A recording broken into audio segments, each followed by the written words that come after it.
بسم اللہ الرحمن الرحیم، صفحہ نمبر 66 یعنی 66 اور سیرت النبی جلد دوم۔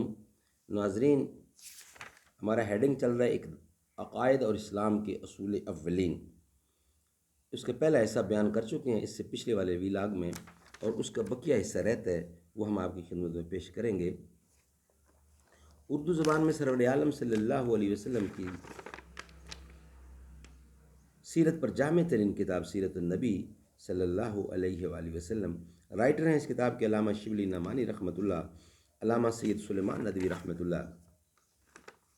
بسم اللہ الرحمن الرحیم، الحمد للہ رب العالمین والصلاة والسلام علی رسولہ محمد وعلی آلہ واصحابہ اجمعین۔ یہ آیتیں ہجرت کے چند سال بعد غالباً نازل ہوئی ہیں، جیسے کہ حضرت عائشہ اور حضرت ابن عباس کی روایتوں سے ثابت ہے۔ اعوذ باللہ السمیع العلیم من الشیطان الرجیم، بسم اللہ الرحمن الرحیم۔ آمن الرسول بما انزل الیہ من ربہ والمؤمنون کل آمن باللہ وملائکتہ وکتبہ ورسلہ۔ پیغمبر اس پر ایمان لایا جو اس کے رب کی طرف سے اترا، اور تمام مسلمان خدا پر، خدا کے فرشتوں پر، اس کی کتابوں پر، اس کے پیغمبروں پر، سب پر ایمان لائے۔ سورۃ نساء کی آیت یہ ہے جس میں بالتفصیل بتایا گیا ہے کہ جو لوگ مسلمان ہو چکے ان کے کیا عقائد ہونے چاہیے۔ یا ایھا الذین آمنوا باللہ ورسولہ والکتاب الذی نزل علی رسولہ الکتاب الذی انزل من قبل ومن یکفر باللہ وملائکتہ وکتبہ ورسلہ والیوم الآخر فقد ضل ضلالا بعیدا۔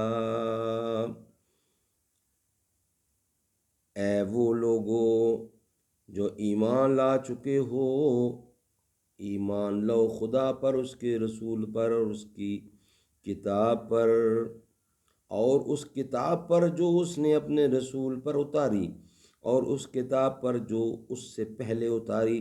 اور جو شخص خدا کا اور اس کے فرشتوں کا اور اس کی کتابوں کا اور اس کے پیغمبروں کا اور روز آخرت کا انکار کرے گا وہ سخت گمراہ ہوا۔ حدیث کتاب الایمان میں بہت سے ایسے واقعات ہیں جن میں لوگوں نے آپ سے اسلام اور ایمان کی معنی دریافت کیے ہیں، اور آپ نے سائل کیا یا وقت کی مناسبت سے مختلف جوابات دیے ہیں۔ آپ نے فرمایا کہ مجھ کو حکم دیا گیا ہے کہ میں اس وقت تک لڑوں جب تک لوگ یہ گواہی نہ دیں کہ خدا ایک ہے، محمد خدا کا پیغمبر ہے، نمازیں پڑھیں اور زکاتیں دیں۔ ایک دفعہ کسی دیہات سے ایک مسلمان حاضر خدمت ہوا اور دریافت کیا کہ اسلام کی حقیقت کیا ہے۔ آپ نے 3 چیزیں بتائیں: رات دن میں 5 وقت کی نمازیں، رمضان کے روزے اور زکوٰۃ۔ اور عبد القیس کے وفد نے سنہ 5 ہجری میں حاضر ہو کر عرض کی، ہم دشمنوں کی مزاحمت کے سبب سے ہمیشہ نہ حاضر ہو سکتے،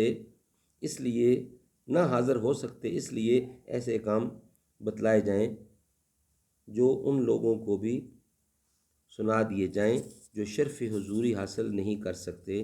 آپ نے فرمایا،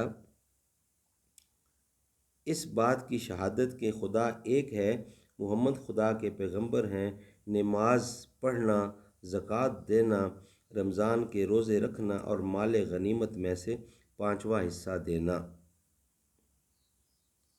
اللہ تعالیٰ عمل کرنے کی توفیق عطا فرمائے، آمین ثم آمین، بجا خاتم النبیین صلی اللہ علیہ وآلہ وسلم۔